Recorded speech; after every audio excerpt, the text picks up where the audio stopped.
The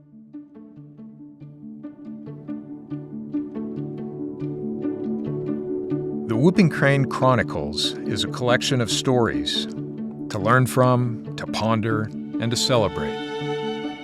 I'm Mike Forsberg, a conservation photographer from the Great Plains. I've spent the last 5 years, camera in hand, exploring the natural history of whooping cranes across the continent, meeting the people who love them, and discovering how these tall, magnificent, and rarest of cranes are navigating our 21st century world.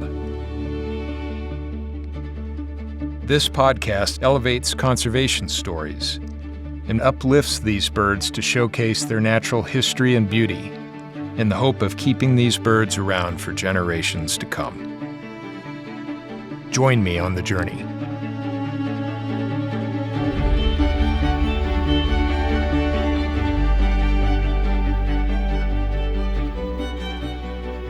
We are here at the Crane Trust in central Nebraska, another podcast episode of Whooping Crane Chronicles, and I have two dear friends of mine.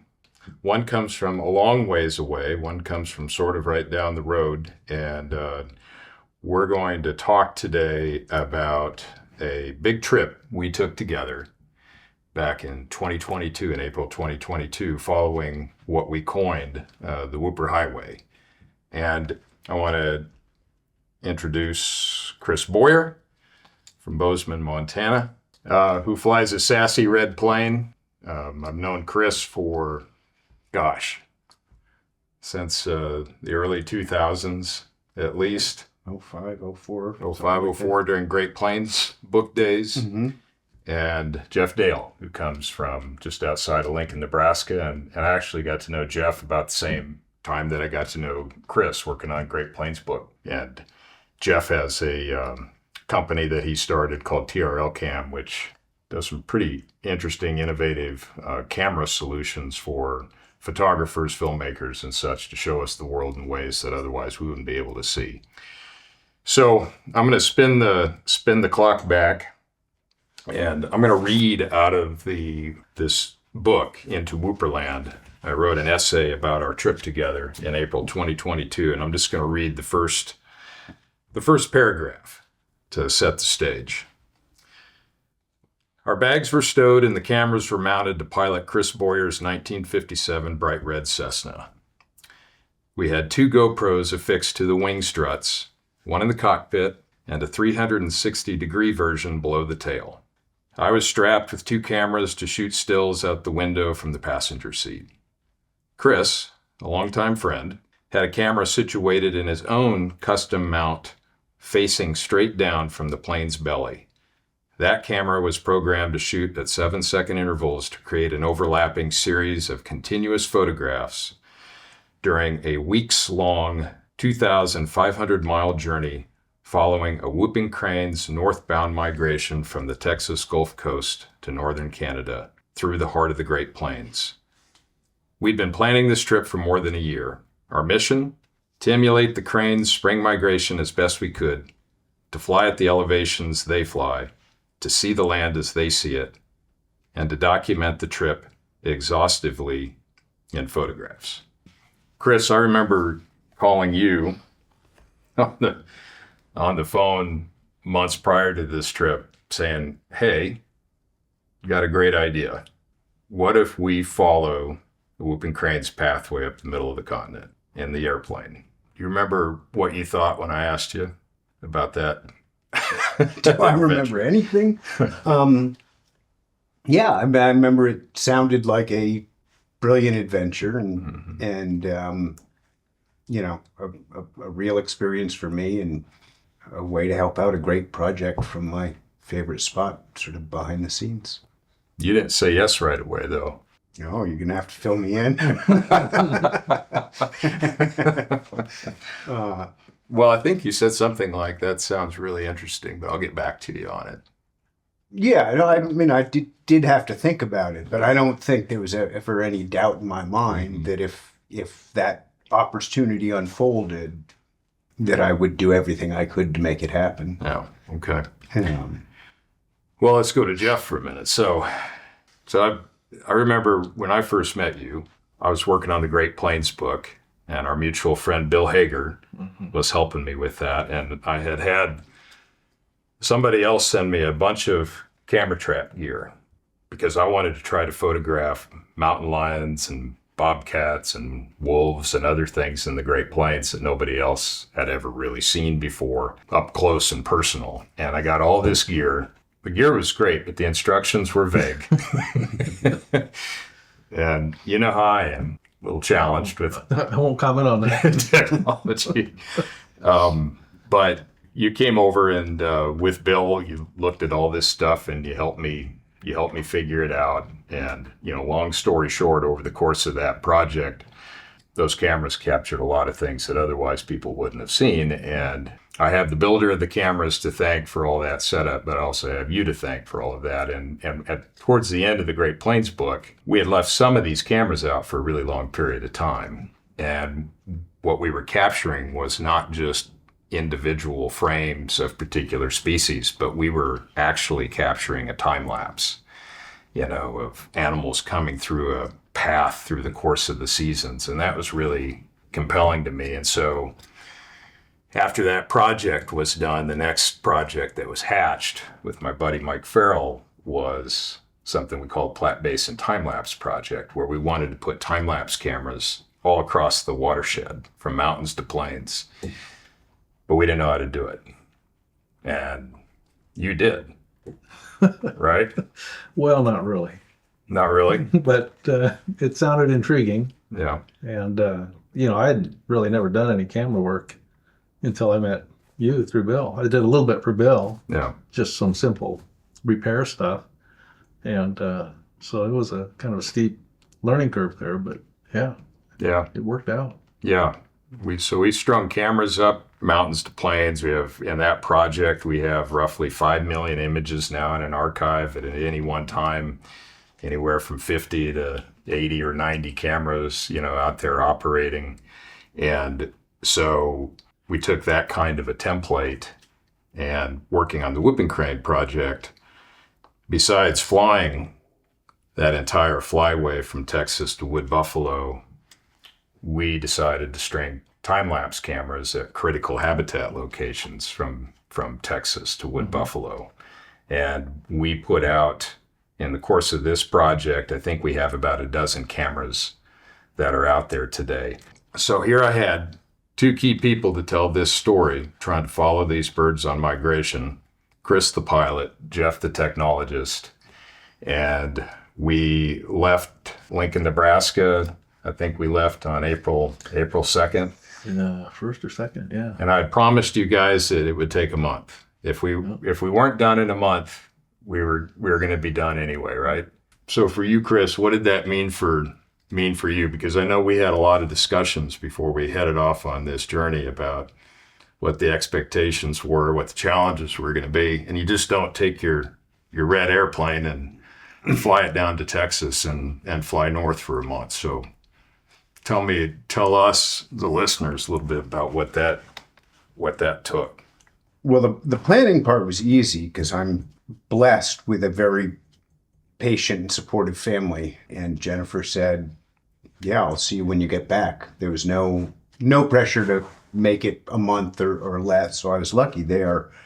What I found really addling was just putting that many hours on a 1957 on an older airframe. And in fact, a few months before we left, I was checking the fuel on my airplane, and as I climbed down and stepped on one of the main landing gear, it wiggled in a fairly unfamiliar way. And just had this slight sinking feeling. I kicked it, it wobbled. I kicked the other one, it didn't wobble. And we found that actually both the saddles that hold my landing gear into the airplane were broken. So one of the biggest problems about flying an old machine is that every few hundred hours, something is going to need repairing. And so undertaking a trip like this was a little bit intimidating. Had you done anything like this before with that plane? Oh, I'd flown it back and forth to Maine several times, and on nearly every trip, I would have to stop at mechanics and say, hey, my electrical system has gone down. Can you help me out, please? And in fact, on my way down to Rockport, I lost my electrical system and fortunately was stopping at Tucson to visit a friend on my way down, and he had a very excellent mechanic who was able to cobble it back together for the trip. And then the airplane behaved delightfully for the rest of the trip. So that was but that was one of the biggest sources of my anxiety. And of course, the second being weather. But the weather pretty much threw everything it had at us, and we made it. So. Yeah, and we'll get to some of the weather issues. I'm curious about the plane, though. Let's go back to the plane itself and you as a pilot. When did you get your fascination for flying first? I mean, how are we in the cockpit with you today? I mean, how'd that all start? Well, I'm an accidental pilot. I'll abbreviate this to the extent possible, but I never intended to be a pilot. But when I went to graduate school at Oregon State, and I was studying fluvial geomorphology without ever having taken a math class since 8th grade, I was really challenged. At the same time, I got a bill as I was sort of moving into this degree program. I got a student activity fee bill from the bursar's office. And I said, people, there will be no activities. This is graduate school. Do I have to pay it? And they said, yes, you have to pay it. And so I asked for a list of the student activities that this fund supported. Mm-hmm. And I found that they were giving out free pilot's licenses. It was $30. No, it was $30 an hour for an airplane, fuel, and an instructor. And so it was unbelievable even back then. You know, I didn't have any intent with flying. I just was spending the money and having a good pastime. And I discovered that while I was studying the incredibly complex processes of river dynamics, that being able to see it from above was, you know, it became my tutor in graduate school. Mm-hmm. And that's what sort of seeded the idea for my present enterprise, which is aerial photography for, you know, science and conservation. So, where'd you get the plane? The plane I found in Red Lodge, Montana. So the airplane is a 1957 Cessna. It's a high wing, single engine, 4-passenger airplane. And it is a tailwheel configuration, meaning that the little steering wheel is on the back of the airplane and the main gear that hold up the airplane are under the front portion of the wings. And because I have a part of my business is doing mapping, I have a camera mount behind the co-pilot seat.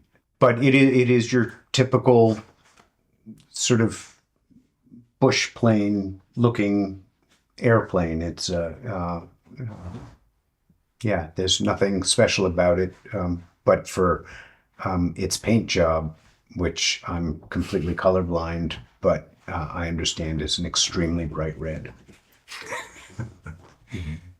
He didn't tell me he was colorblind when we first started flying together. Would it matter? You know, you can see a white crane, and that's all that matters. That's right. What about like red, like emergency signals and stuff like that? Yeah. I don't need. You don't care about that? Yeah. No, I have a special waiver from the FAA to allow me to fly. I bet you do. With my handicap. It was white when you bought it, right? No, it came. It came that red. sassy red. Okay. Yeah, that was. I would not do that. Okay. You know me.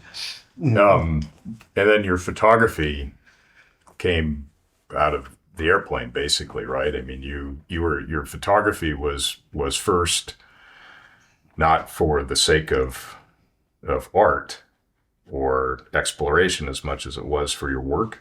Yeah, it was to educate clients about processes on their properties and, you know, to sort of translate what we were proposing to do, you know, to assess watershed conditions. Yeah. It was great to have a photograph that showed the patterns of erosion and deposition and the age structure on riverbanks and point bars and that kind of thing. And then seeing what was going on upstream of a property, just because, of course, these properties are not isolated in their, influences. Yeah. Where did you grow up? I grew up around and about the East Coast, various places. Yeah, but went to Wyoming on vacation when I was 13 or so and discovered that that's where I had to live. So I started working ranch jobs after that and moved there as fast as I could. Yeah. Where did you grow up, Jeff? Well, Nebraska, southeast Nebraska. Father was a military guy, so I was born on a military base in Georgia, but we moved to Nebraska shortly after he got out of the military. And so I lived in Fairbury, York, Fall City, Omaha, and Lincoln. So we moved around a little bit. Yeah, you'd make friends every few years, right? We moved every 3 years. Wow. No matter what. Dang. So, Your dad was an outdoorsman, yes, definitely. and that's where your love of nature, I expect, came from. Yeah, we spent, pretty much every weekend and summertime and, either in the Platte River or hunting or fishing or camping. I mean, almost every weekend. I remember a story you told me once that your dad would drop you off and then pick you up a day or two later. Yeah, well, more like a couple weeks later, but he was real big on adventure. He said, you get out, when you get out of school in the summertime, you got to go have an adventure. And it was either a bicycle trip for a few days or a week, but more than likely it was a canoe trip. So when we lived in Grand Island, he'd drop me off at Grand Island, and then I'd go as far as I can in a week or 2 weeks. On the Platte? On the Platte in the Missouri, yeah. Yeah, in a 15-foot Appleby canoe. And it was narrow and very unstable, but it served a purpose. What did you eat? Whatever mom could pack that would last a little while. Mm-hmm. And I ate carp that I just raw? No, I put it on fire. Yeah. But I catch it with a canoe paddle. And when you're going along the bank, you see, fish. So they're easy pickings. Yeah. But that was it. Just kind of survived. It was good. So both of you are prone to adventure and not too worried about being in nature by yourself. I mean, it's part of knowing both of you. It seems like it's part of who you are. It's part of what defines you. So on this trip, where we were going to follow this big white rare bird up 2,500 miles up the heart of the continent, we weren't going light necessarily. We had lots of technology that we took with us, lots of planning and all that sort of stuff, and we just knew where we were going to end up, but we didn't know necessarily how we were going to get there. So Jeff was our, we were our ground support, our sag wagon, our comms guy, or everything. So tell us a little bit about tell us about your truck and how you tricked it out and everything that was in it. Well, it was a 2019 Ram 2500 with a Cummins diesel. I swapped out the fuel tank for a 52-gallon tank, so I could go about 800 miles on a fill-up. That was a real good decision. Yeah. And it had a grill guard on the front and heavy-duty shocks and just, new tires. And I put a topper on the back to store all your stuff. Yeah. And that was it. Yeah. Yeah. And how much communication did you have on that truck? Oh, we had a lot of communication on there. I had a radio on there to talk to the airplane and the aircraft band. I had amateur radio gear, which I've always done anyway. And we had Wi-Fi hotspot through a cellular modem. And that's about it. Yeah. And what did you have on your plane, Chris? What was what did you come with, and then what got added to it along the way? Well, gosh. Well, the plane I've been tricking out for 20 years, but it has the standard aircraft package. I mean, nothing special for this trip in terms of communication but of course I do have a camera mount over a hole behind the co-pilot seat, and it's a vibration damped camera mount that allows me to shoot straight down from, because I did a lot of mapping in my business.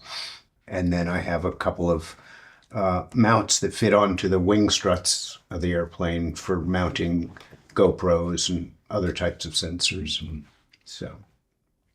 so when we got down to Texas, I looked it up here. We got down there on April 2nd, and we didn't leave until April 7th. Yeah. So they were there for 5 days, and we were grounded. I mean, we got our legs underneath us first for the first couple of days, and then we had some flying to do locally to help out Liz Smith. It'd be somebody that we're also going to talk to on podcasts later. And we flew a bunch of, it's like a mini conservation mission, if you will. She had a whole checklist of things she wanted us to photograph from the air that would help her in her job at the time with the challenges that whooping cranes have down on the Texas Gulf Coast. But then when we were done with that, we mostly were twiddling our thumbs, waiting to leave, because we had pretty heavy winds to the north of us, and on the coast we had fog. A lot of fog. Yeah. Right, every day. And by the time when the fog blew out was when the winds came. So we couldn't win. We couldn't get going. When we left finally on April 7th, I remember we were talking to the local airport on April 6th, and they said there was a cold front that was coming in from the north that was going to blow all this stuff out, and you guys were going to be able to go. And that was right. So we left mid-morning on April 7th, and I believe you beat us Jeff, you beat us to our first stop, because when we got in the air, we had 30 plus mile per hour winds that we were flying into, and we ended up in, I can't remember where we were. I think it was Temple, Texas. Yeah. Temple, Texas. Yep. No, cars were passing us on the interstate. That's right. So we were working a bunch of kinks out, and that. What do you remember? Either of you, what do you remember from the first few days of the trip? I mean, we're sitting here in the Platte River in Nebraska now, which is where we ended up 3 days after we started, and we were grounded here for several days because of winds. But what do you remember on that first leg of the trip? What stood out? I remember just feeling grateful that we're leaving. Yeah. About time. And we were sitting in that hotel, for those few days, and it was time to go. Yeah. But, I felt confident on the cameras. I knew they would all perform. We had eaten about every fish that we could eat. We had eaten about every restaurant, every breakfast burrito we could have. Well, I remember when we left, we said we weren't going to eat in chain restaurants. That's right. So we had some really good barbecue down there. That's true. And when we went up to pick up the 360, I can't remember what town that was. That was Victoria. Yeah. What was it? Victoria. Yeah, Victoria. Yeah. That's right. That was some spectacular barbecue place, like in a residential area. Yeah. It looked like it'd been there for years. Yeah, I think it was called Mumford's. That's true. Yeah, which had been there, I think, one of the earliest restaurants in Victoria. Yeah.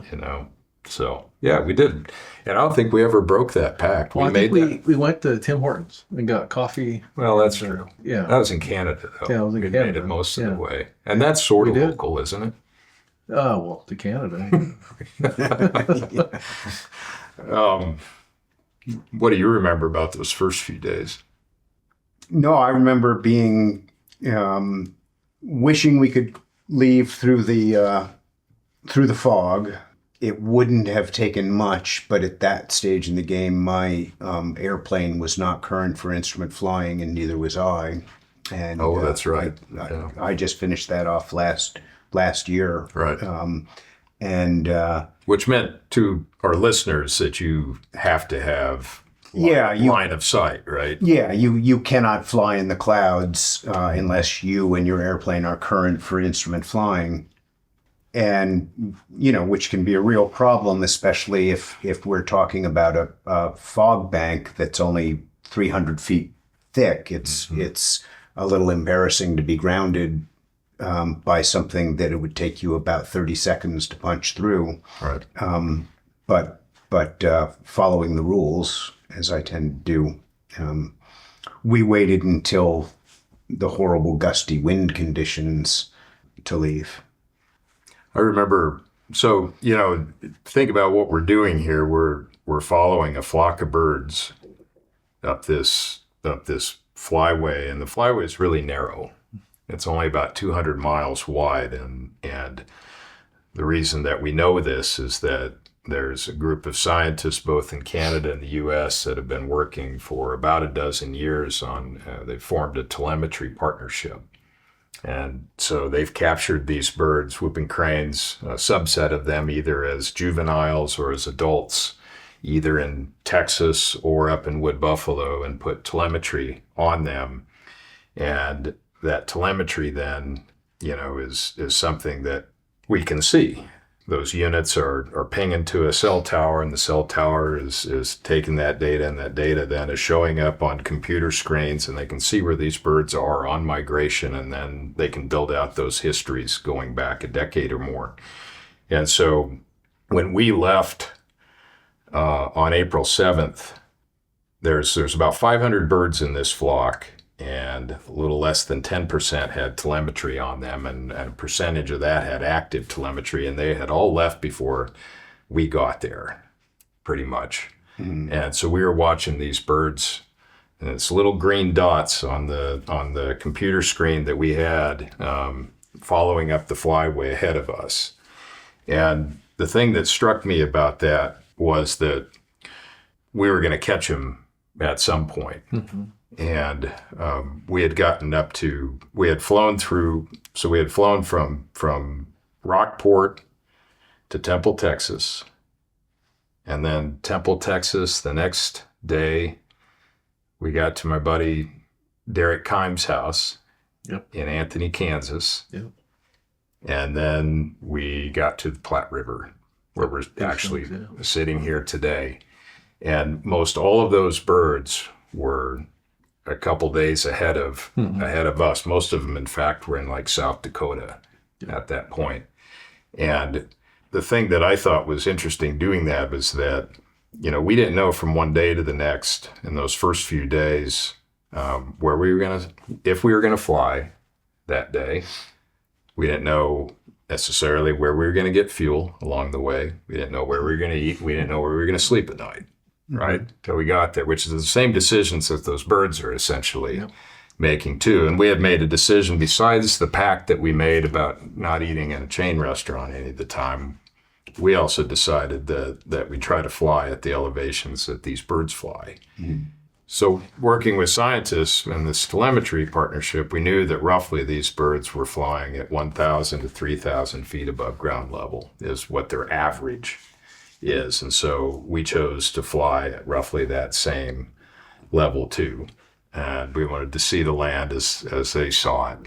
So moving up from Texas, we were coming out of the sort of Texas, which was in the southern end, more green.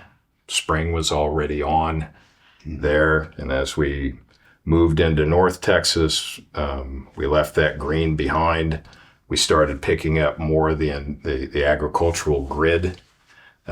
We started seeing wind farms. We started seeing oil and gas. We started seeing smaller communities with networks of roads and so forth. And when we finally made it to the Platte River, I remember us we flew over Kearney, Nebraska.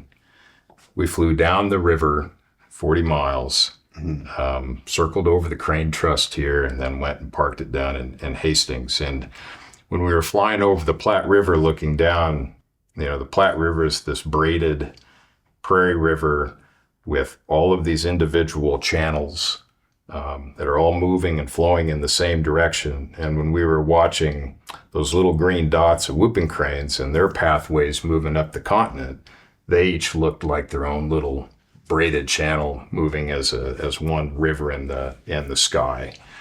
And I think that what that meant to me was, at that point, where it really hit home for me was here on the Platte, that we had a responsibility to tell these birds' story. And we had picked a few birds that we wanted to follow that had telemetry on them. I don't know if you remember one of the birds we called the church bird. It was a bird that I had photographed with its family up in Saskatchewan a couple falls, autumns before, and then had photographed her and her family again down on the Texas Gulf Coast.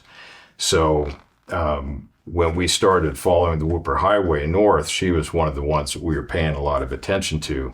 And that seemed, we had you on the ground, Jeff, and you had access to the telemetry. Yep. We were in the air, we had access to the telemetry, but we couldn't necessarily follow in her same track all the time, or any of these birds' tracks. Chris, tell me about there's so much when I'm sitting there in the passenger seat, sort of like a monkey with my head out the window taking pictures. You're constantly looking at instruments, you're talking to other people, you're getting permissions to fly through airspace. We're trying to keep track of all of these birds. What's that? I mean, the birds don't have to pay, they don't have to do any of that stuff. They just have to fly. But you as a pilot, what is it that you have to do in order to help us navigate through that space and migrate north?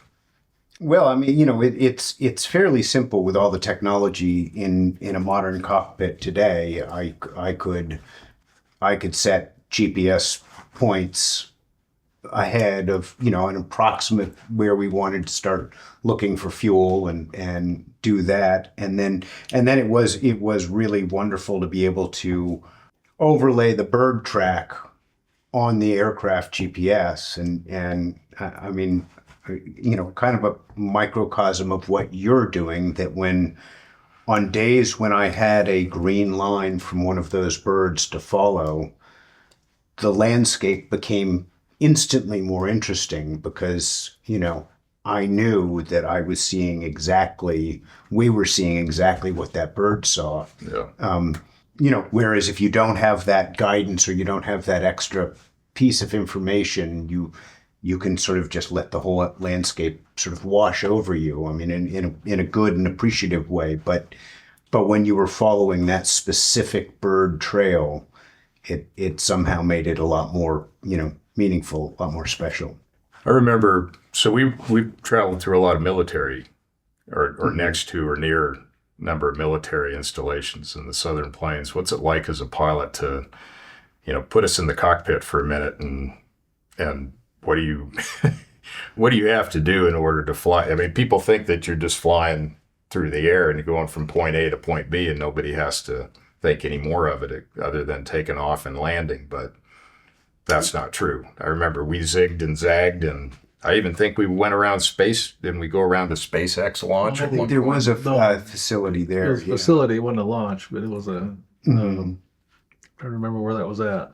Somewhere in Texas. But yeah, the military airspaces are all depicted on the charts, and there's various levels, and the lightest being a military operations area, and you can call air traffic control to find out whether it's active or not. And if it's active, you can still fly through. They don't necessarily like you to, because there are kids, as I guess I mentioned, getting their first taste of supersonic flight. Right. And so it's a little addling. I mean, to keep your head on a swivel and make sure there are no other aircraft in the area, and hoping that with their much better technology than yours, that they can see you. But also there are a lot more airplanes in the sky at 1,200 feet than you think there might be. So, on some level, you should have your head on a swivel everywhere you are. Right. Yeah. So it's constant divided attention, making sure all the gauges aren't telling you anything alarming about how the engine is feeling, and make sure there's no traffic, and then just driving the airplane. So when we finally got to Hastings, Nebraska, and planted the plane, and we came to the Crane Trust to rest for the night, we ended up staying here for 5 days. Do you remember what the weather was like, Jeff? Well, and we had a little bit of snow. It was getting cold. I know the airplane didn't particularly like that in the morning. No. And we were just kind of getting ready for heading north. Yeah.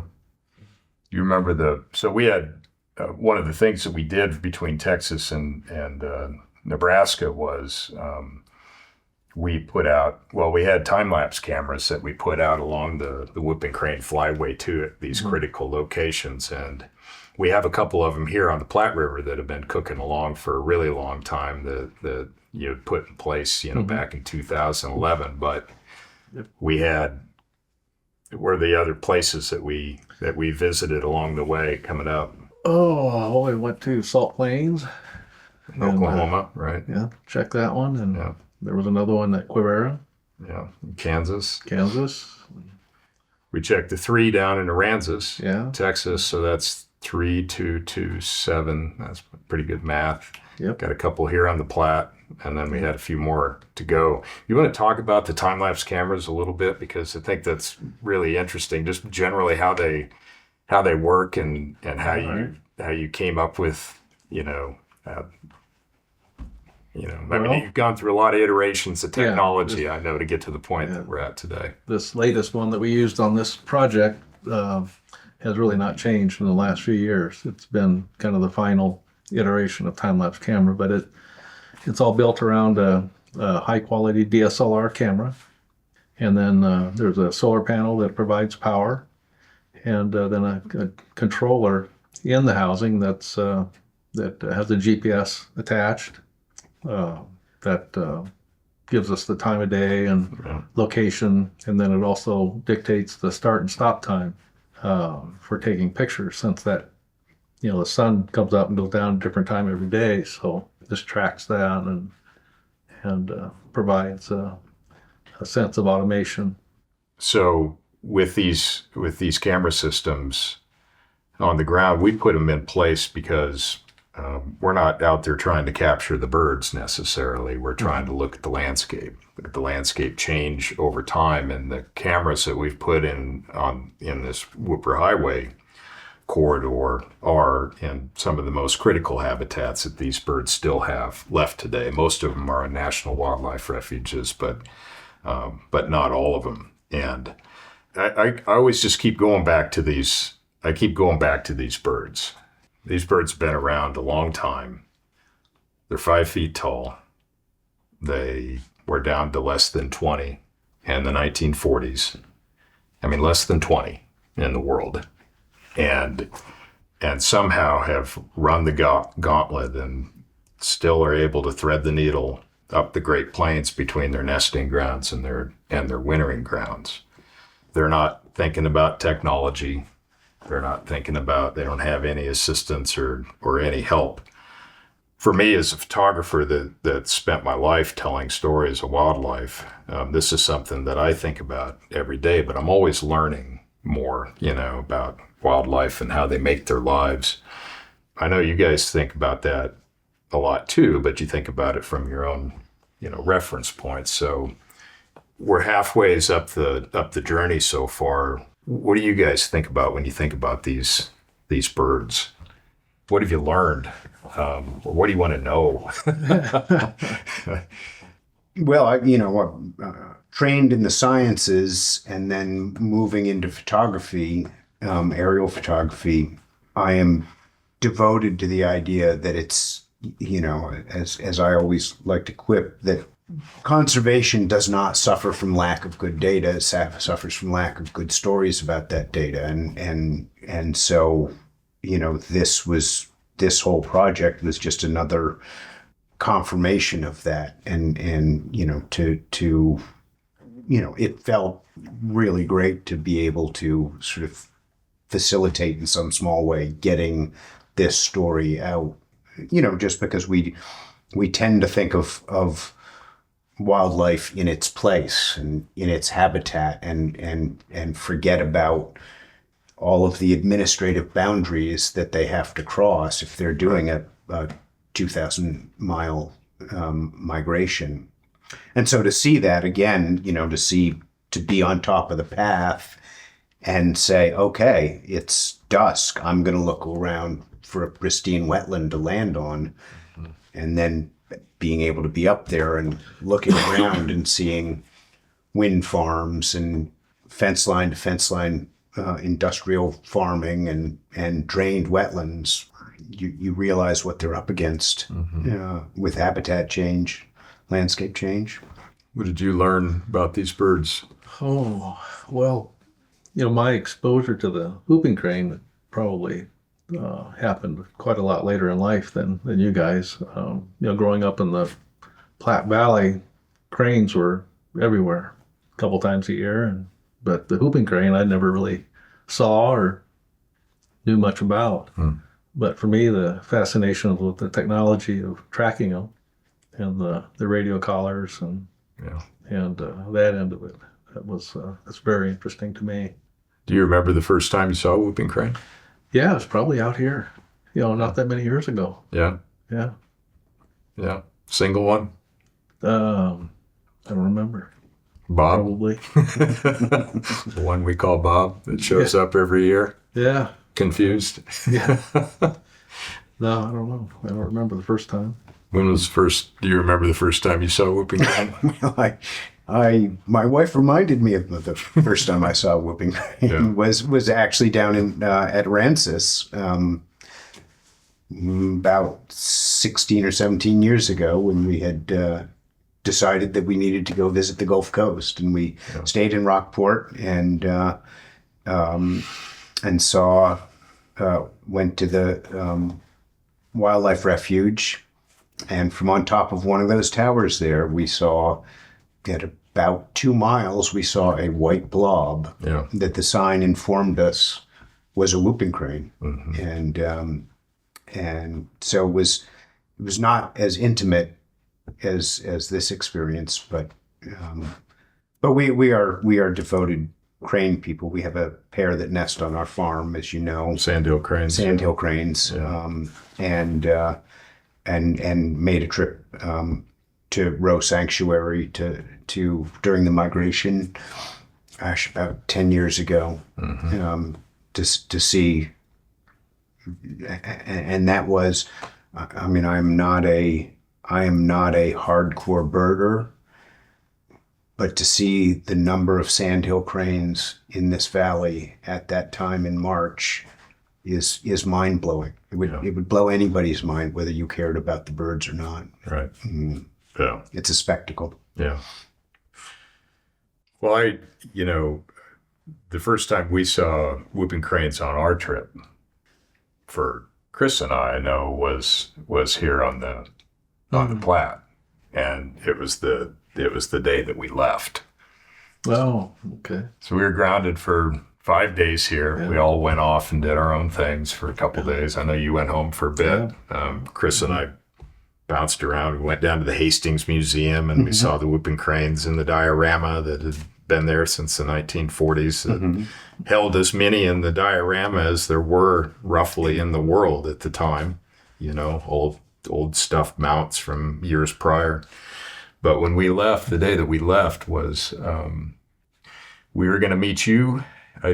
Jeff, I think I can't remember if we decided we ended up, I think we were maybe going to end up in the Sandhills or somewhere, but we're trying to get the Schweitzers.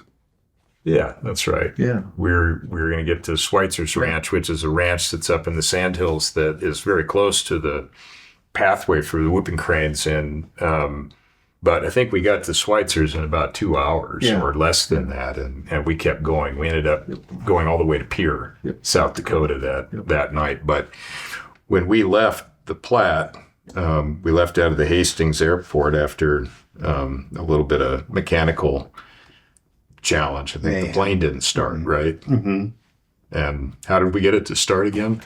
We went old school and just grabbed the prop and spun the prop to get the engine going. Right. And that was good fun. Yeah, you asked me to make sure that I had my feet on the brakes. Right. And you asked me, I think, 5 times. Yeah. Well, there's if you talk to purists, they say you should never hand prop an airplane under any circumstances. And then the next level says, if you're going to hand prop an airplane, you have a qualified pilot at the controls when you swing the prop. Mm-hmm. And then the next level says, yeah, any old conservation photographer will do. And help. Yeah, and so I had you make sure your feet were firmly on the brakes. Uh-huh. And, because a popular trick when you hand prop an airplane is that it starts rolling and you can't get in because there's a fine line between setting the throttle at a high enough speed to keep the engine running, but a low enough speed so the airplane won't run away. Right. But my airplane is very easy to start. It always has electrical gremlins, so I've become reasonably adept at swinging the prop. Yeah. Mm. Yeah. In fact, this summer I swung it without anybody in the airplane. You chalk the wheels, or what do you do? I tied the tail down. I chopped the wheels. I set the brake, and with a stick. No, there's an actual parking brake, all right. But still, it's one of those things. It's not that hard to do, but if something goes wrong, nobody will say, "Oh, what a senseless tragedy." They'll say, "What a moron!" And those are the ones you want to avoid. Right. Well, when we left Hastings, once we got the plane up in the air, we flew the Platte River again from roughly Highway 281 Grand Island, almost to Kearney. And when we had hit the Shelton Bridge, just upstream of the Shelton Bridge, we looked down and there were 2 whooping cranes on the river. Mm-hmm. And that was the first time we had seen them in that first 1,000 or so miles. But we had a target, the church bird that I talked about earlier, 12G, we knew was parked up in a series of wetlands up near Kimball, South Dakota, which is just south of Pierre. And so Pierre became our target after we moved through the sandhills a little faster than we thought. Mm-hmm. And we talked with you, and you were going to go to that location on those wetlands south of Kimball to see if you could put eyes on whooping cranes. Like you had every other leg of our journey so far, by the time we got there in the plane, you were already there on the ground. You remember pulling into those wetlands and what you saw, what that was like? I remember the area. Yeah. But I mostly remember eating at Mary's that night. It was that big We're about the food here. That big statue of John Wayne outside the door. That's right. But the greatest cheeseburgers, I think, probably on the trip. Yeah. Right. Yep. That was good. Yeah. But no, I don't remember seeing any. Did we see cranes there? Did I see cranes there? I can't remember if I did or not. Yeah. I look back in my journal notes and I remember we counted roughly about 30 whooping cranes from the air, and they were all staged in this wetland complex just south of what was building to be one of the most historic snowstorms and blizzards that they'd ever had in North Dakota. So there were a lot of birds parked there. So I remember when we, you got there before we did, right? Yeah. Before we did, we landed on a little grass strip near Kimball. Mm-hmm. And in my journal, I said that I didn't even feel us land. That was like the most buttery landing that you had during that whole trip, which you were quite proud of, I know. Yeah, well, the grass runway is pilot's friend. Yeah, Nice grass runway. So we huddled up there for a moment and decided, Jeff, you and I, we got in the truck and we went to ground truth those birds. Chris, you went on to Pier. Yeah, I went on to fuel somewhere nearby and then on to Pure. Yeah. Do you remember, though, we saw a dead pelican under the power lines? Yep. Yeah. I remember I saw that first. Yeah. And, you thought it was we thought it was a whooping crane. We thought it was a crane. Right. Yeah. And the flight track has a lot of doilies around that area. Right. Then we figured out, I think we saw another floating pelican nearby and just figured it was a pelican. We did. I mean, we were flying through that spring, was really droughty. There was a lot of drought, and that was when avian influenza was starting to tick up. And so we don't know for sure if that was what was causing what the deaths were of those two pelicans, or if they had clipped power line that was real close to that wetland or not. But we did see something else when we were at those wetlands, which was pretty heartbreaking. Yeah. Yeah. So that injured whooping crane. Yeah. Yeah. Yeah, we watched that for quite a while. Yeah. And, you could just tell that the family did not want to break up. Yeah. But, that was bad. We had counted all these birds from the air, you and I. And then when you left, Jeff and I went to try to get closer to these birds, take some pictures, and see the church bird, because she had a red, white, and green band and was pretty identifiable because she was traveling with her mate and her chick. And we did find her and photograph her. We actually photographed her from the air without knowing it, and then photographed her from the ground. But we also did see a pair of whooping cranes with a pair of twins that were with from the air, which is pretty rare at this point. Usually only one survives to fledge and make that first migration up and back with mom and dad. But these two twins were healthy. But later, when Jeff and I were driving around those county roads, looking at those wetlands, we came across what we think was probably the same, well, at least what I think was probably the same pair. But one of the adults was bleeding and had half a leg. Yeah. And that had to have just happened. It had to have happened that day. Mm-hmm. And it might have been the same group. It probably was the same group that we saw from the air. And that turned into, that changed the trip a little bit. Mm-hmm. For a while for me and for us. We ended up watching for about 2 hours, I think. We stayed until sunset.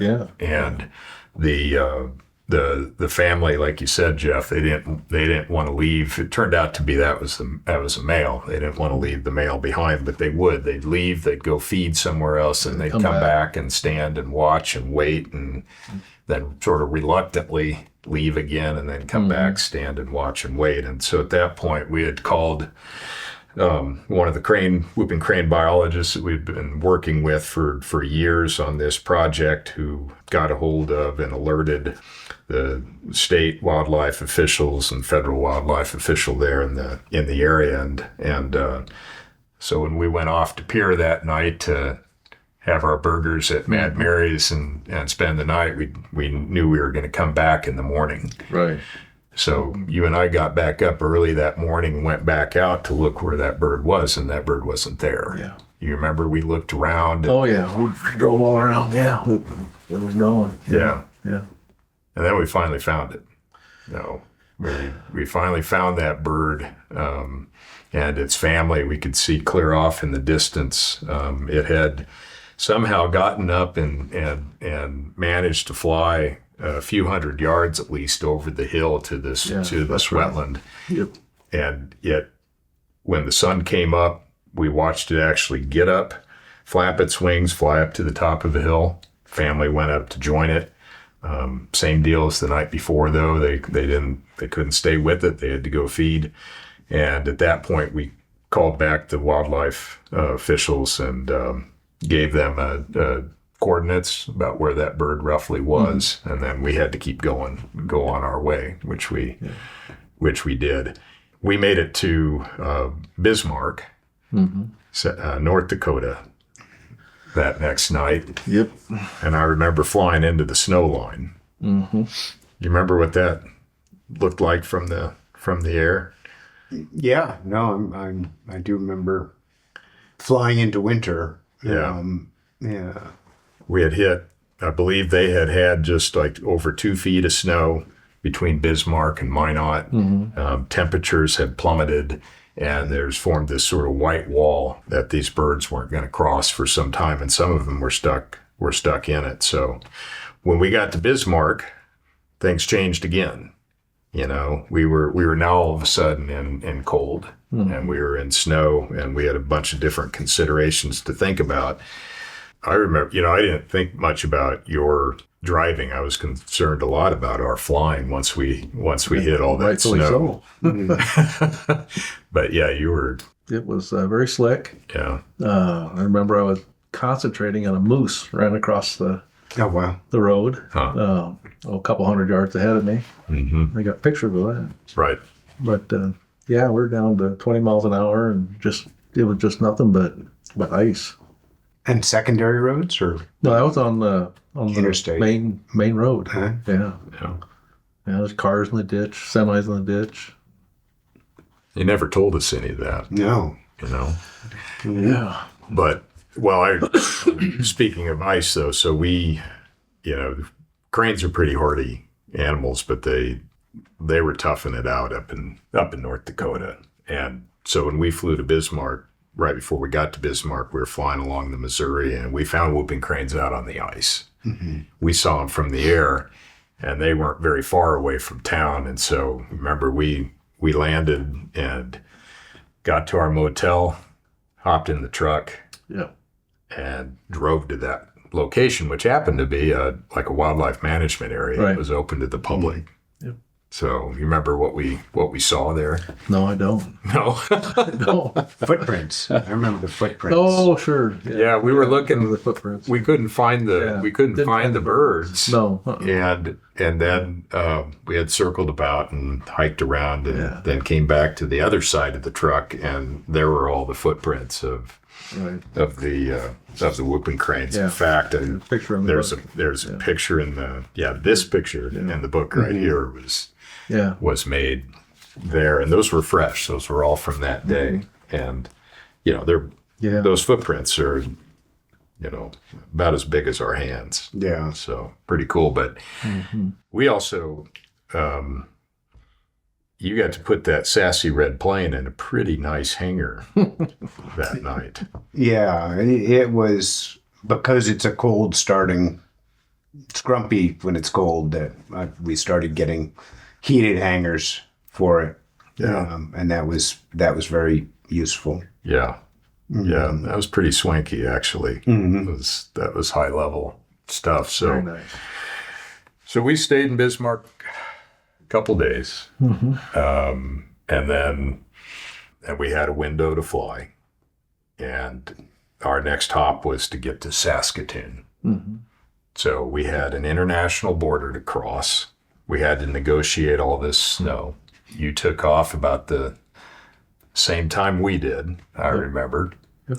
And I was a little more worried about Jeff crossing the border than us with the international spy rig. All the antennas. with this honest face, you know what I mean? I mean, I didn't have a problem at all. yeah. Yeah. Right too. I filmed it. And, you know, I look back on it, and they just took my ID, my passport card, and came back a few seconds later, and you know, Welcome to asked a Canada. few simple questions, and they believed everything I told them. And so that was it. Yeah. Made it right through. Our trip was a little different. Yeah, our trip was a little. We didn't have the ice to deal with, but as we flew up towards Crosby, and this is the thing I hate about flying most of all. It's that should we or shouldn't we? Because there was an ice fog layer developing, and there was not very many options of places to stop and fuel, and we needed to get fuel in Crosby to make the run up to Saskatoon.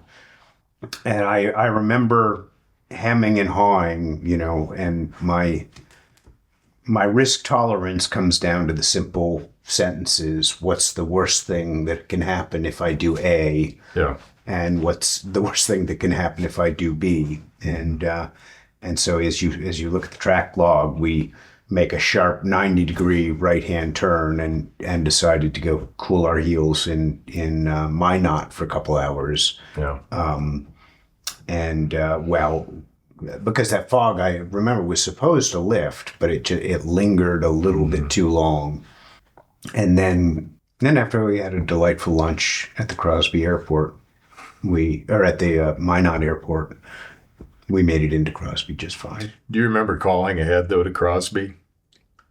To the FBO? I think, I would call to the automated weather observation recording at Crosby that would tell you what the sky conditions were. Yeah, but we also had to know what the ground conditions were because of the snow, and they had just said that they had just plowed it. Oh, that's right. There was an airport. We called it the airport manager. Yeah, and because it's an unattended airport, as I recall, and he said that it was plowed. Yeah, because that's right. When we landed in Minot, the runway was reasonably clear. The main runway was. The secondary runways were not, and a lot of the taxiways were not plowed yet. Right. So we had like 12-foot drifts that were plowed to allow us to land in Crosby, and then you had to call Canada to get in. Yep, I had to call Canada and get a squawk code, and because you have to be on a active flight plan in order to cross the border with a discrete code in your transponder that sends out a notification of who you are and what you're doing. Yeah. And they were very friendly. They gave me a nice squawk code, and it was actually very easy. I was a little addled about crossing the international border, but it turned out to be a non-event. So we left Crosby, and when we flew across the border, things for me at least felt a little bit different. I mean, we were getting into less people all the time, but when we crossed the border, those properties, that landscape up there gets really pockmarked with prairie potholes, and the farms are bigger, the pastures are bigger, everything's bigger and more spread out. And I remember we flew the highest we'd ever flown, altitude-wise, on that leg of the trip, because we had mid-level clouds starting to come in. Yeah, as we headed north, there was a cloud deck above us, and as we headed north, it got lower and lower and lower, and it was a broken cloud deck. And so at one point, in the fear that deck was going to get too low and force us down too low, I decided to spiral up to get on top of the clouds, and it was still a broken layer. Yeah. So we had occasional ground contact, but yeah, it took us a little while to get up to altitude there. For me, that was one of the things that I remember most about the trip was that moment where Chris just, he's like a crane. We were like kettling up, and punching, he'd pick a target of an opening in the cloud, and then we'd go for it. But you can't just go for it. You have to work your way up into it, and then you punch through it. And then you're on this completely different level, and then there's another one that you have to punch through. But we had, I don't know, what we were above ground level, but at that point, I think we were, probably 5,000-6,000 feet perhaps. And when you were looking down then at that point, I'd never really seen the landscape like that before. And you were above the clouds, and they looked like these, ships with their cloud shadows moving across the open ocean, and it was really, really cool. I'm trying to see if I can see what our altitude was, but I can't. Yeah, but we were high, and then we had to once you get higher altitude, you're moving a little faster too, and then we had to start to punch through again to get to Saskatoon, and so we made it to the airport in Saskatoon. The customs folks came out, gave us sort of a sideways glance, but let us through, and their honest Jeff was there waiting for us right again. He showed up about 5 minutes before we did. Yep.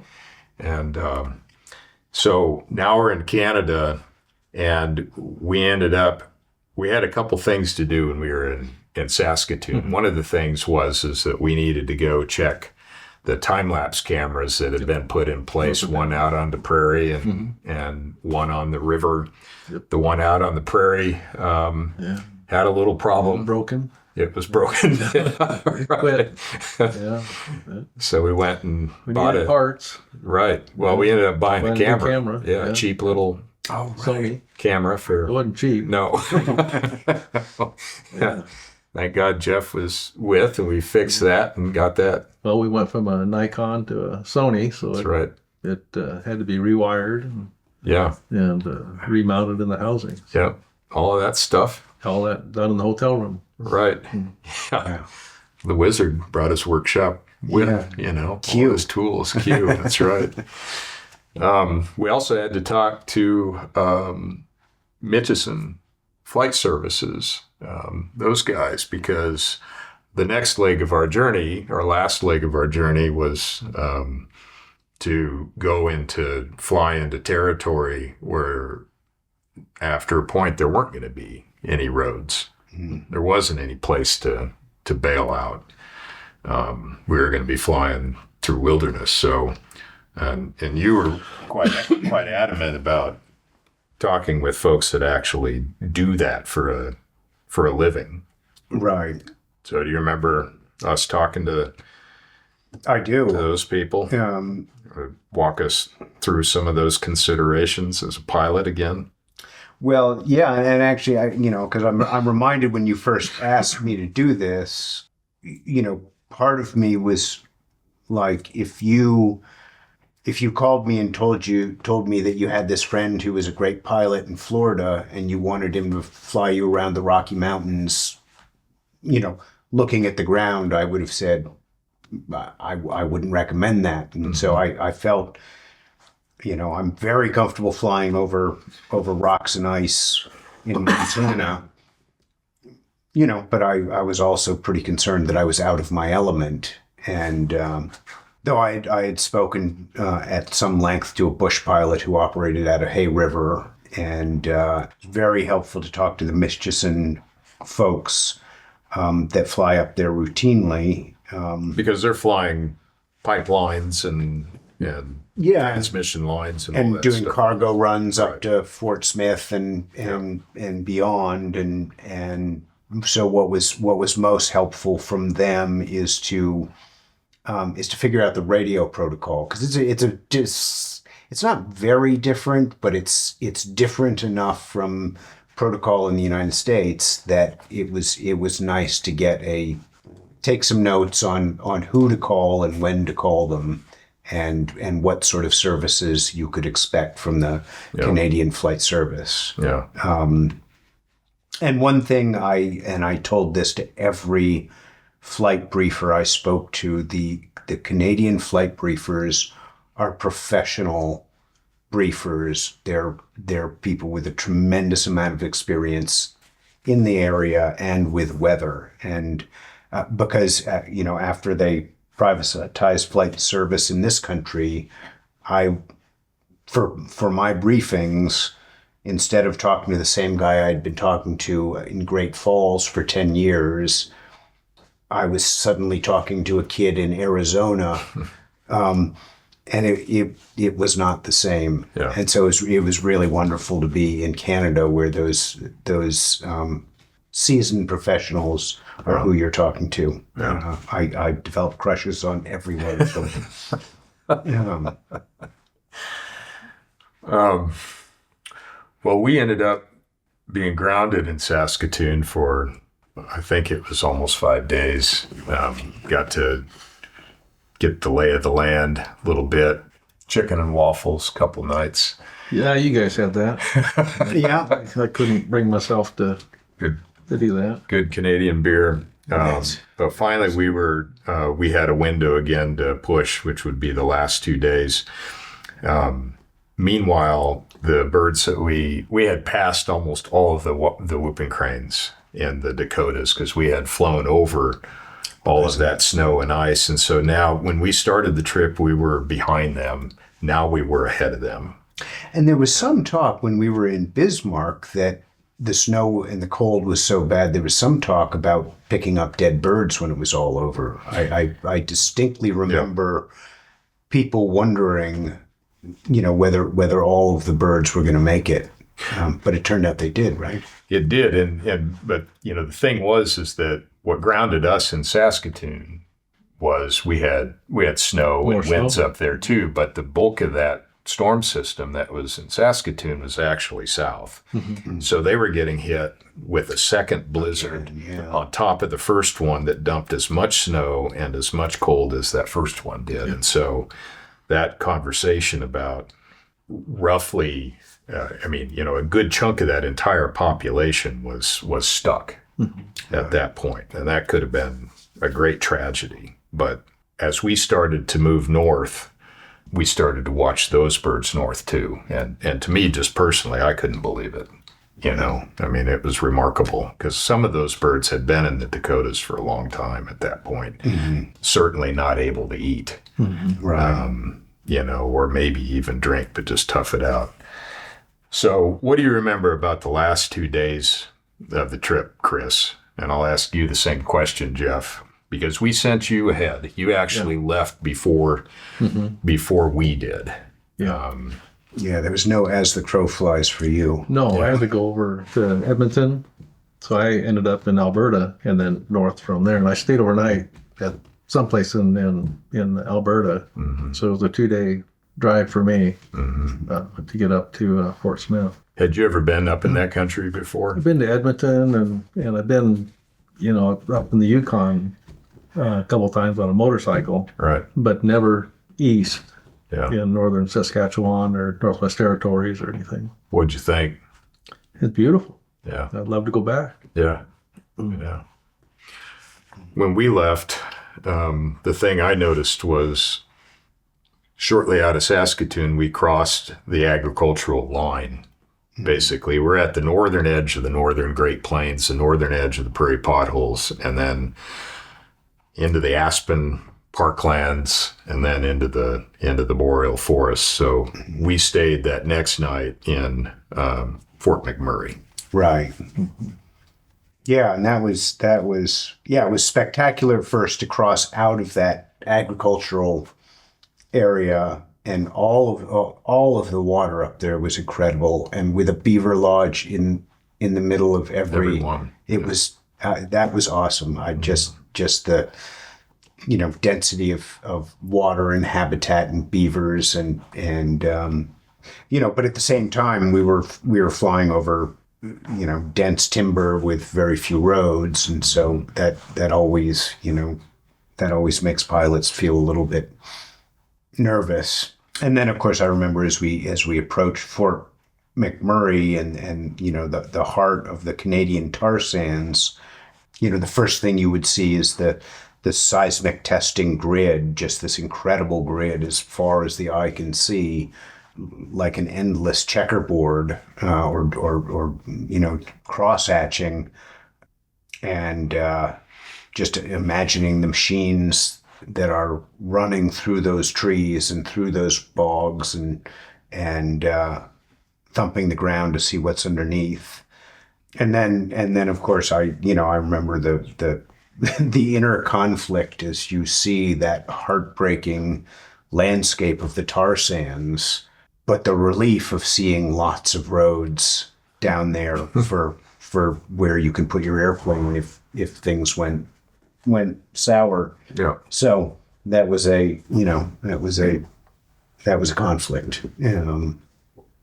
I remember we landed in Fort McMurray, and that's where we spent the night, and flight went well, and our next day was our last day. Mm-hmm.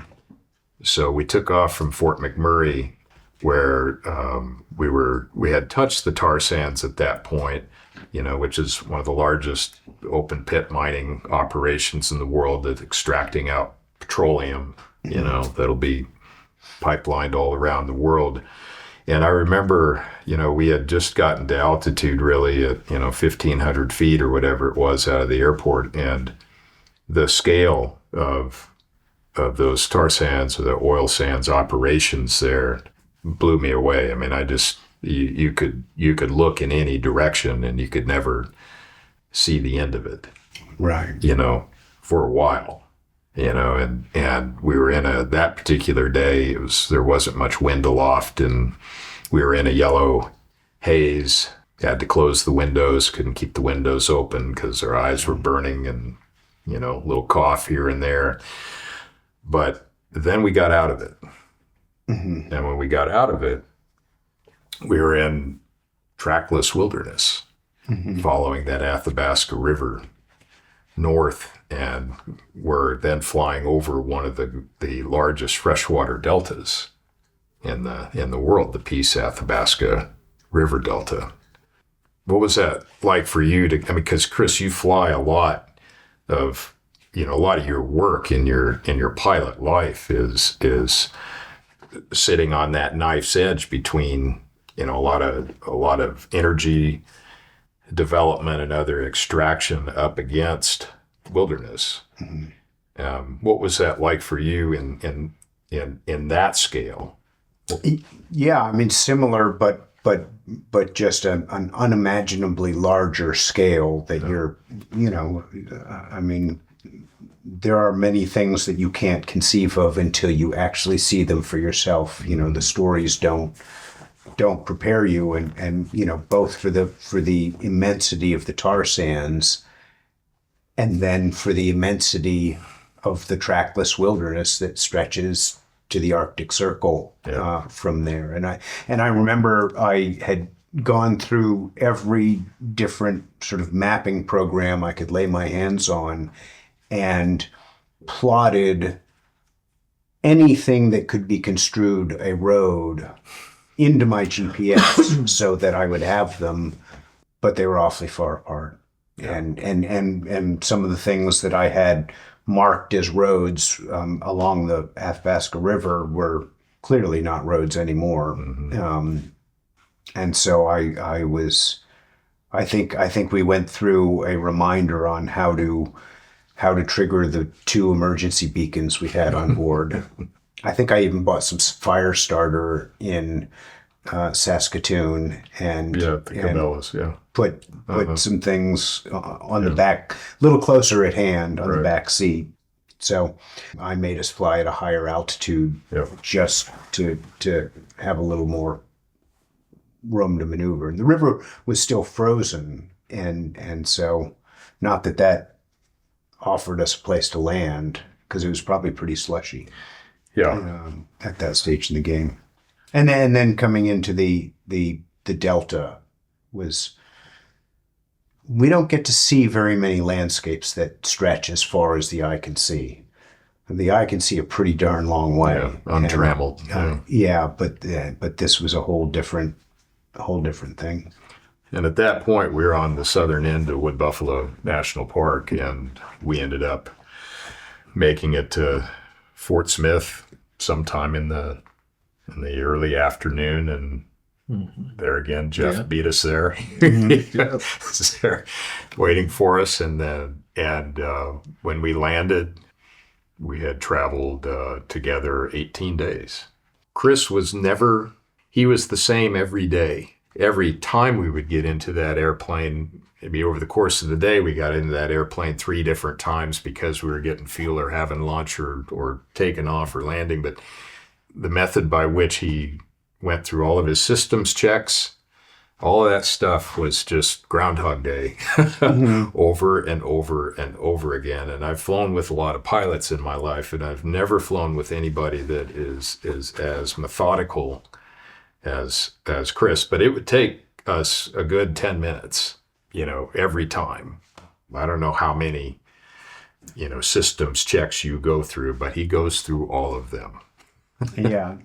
No, there are, I mean, you pay attention to exactly how many gallons per hour you're burning, and you change your fuel air ratio to make sure you've got that. And that you know, that is based on your cylinder head temperatures, and there are certain, there's a target range. I like to have my engine, how hot my cylinders are in my engine, and so I sync those two numbers.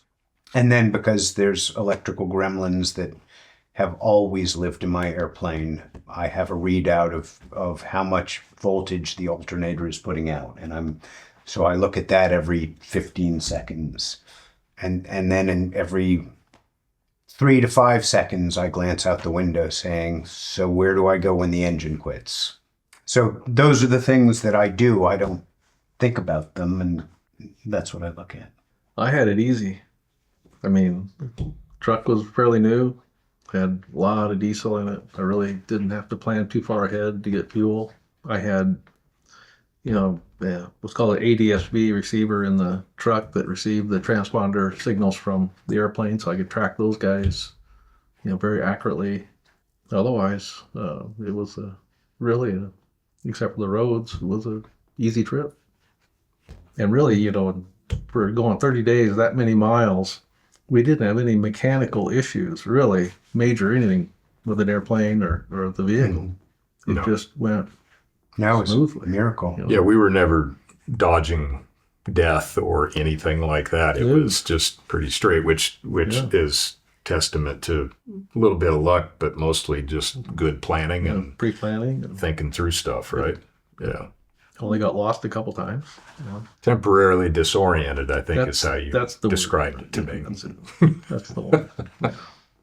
I just the monkey sitting in the passenger seat, taking way too many photographs, trying to imagine what it would look like from the bird's eye view, and shot a fair amount of video too. And we had those GoPro cameras going, so there was all sorts of, we're only going to do that once, I think, and so needed to document it in all sorts of ways. And then we had Chris's camera in the belly of the plane taking pictures every 7 seconds or so with what turns out to be an almost continuous documentation of the landscape below with a fair amount of overlap over a 2,500 mile plus long corridor that's never ever been done before.